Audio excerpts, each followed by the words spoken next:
33% জায়গাতে তেলাপিয়া চাষের আয় ব্যয় আপনি জানতে পারবেন। দেখেন আপনার একটা 33% পুকুর আছে, 33% জায়গাতে আমরা বলে থাকি আপনি 8000 পিস তেলাপিয়া চাষে দিবেন। এই যে আপনি তেলাপিয়া এবং কার্যজ মাছ উৎপাদন করলেন, কত টাকা টোটাল খরচ হবে? যখন আপনি তেলাপিয়া যখন 4 পিসে কেজি, তখন আপনি 50 মণ মাছ উৎপাদন করছেন।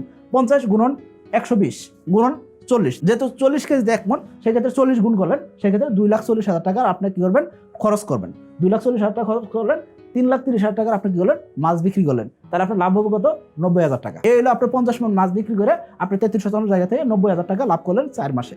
কিন্তু আমাদের এসে তেলাপিয়া খামারে কি করে থাকেন? এর চেয়ে লাভ বেশি করে থাকেন। কিভাবে? তারা কি করে থাকেন? এই 8000 পিস তেলাপিয়া চাষ করেন, তারা সঠিকভাবে খাবার দেন, আমাদের গাইডলাইন বইটা ফলো করেন এবং আমাদের সাথে রেগুলার যোগাযোগ রাখেন, যার কারণে তাদের উৎপাদন বাড়ে। উৎপাদন বাড়লো এবং কি তারা ভালো দামে বিক্রি করতে পারতেছেন, কারণ কি তাদের মাছের কালার ভালো, তাদের মাছের জাত ভালো এবং কি তাদের মাছের সাইজ এক সাইজ হয়েছে, যার কারণে কি পাচ্ছে? দাম ভালো পাচ্ছে। তাহলে 170 টাকা কেজি উনি বিক্রি করলে 170 গুণন 40, যেহেতু 40 কেজিতে 1 মণ, 40 গুণন 66, উনি টোটাল 4,50,000 টাকার মাছ বিক্রি করলেন।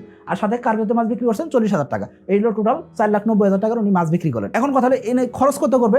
খরচের ব্যাপারে যদি আসেন, সেক্ষেত্রে 120 টাকা প্রতি কেজি মাছের পিছনে খরচ। তার মানে কি 120 গুণন 66 গুণন 40, এই হলো ওনার 3,20,000 টাকা খরচ। তাহলে 3,20,000 টাকা যদি ওনার খরচ হয় আর 4,90,000 টাকা যদি মাছ বিক্রি করে, সেক্ষেত্রে 4,90,000 মাইনাস 3,20,000, অর্থাৎ 1,70,000 টাকা আমাদের এসে তেলাপিয়ার খামারে লাভ হচ্ছে।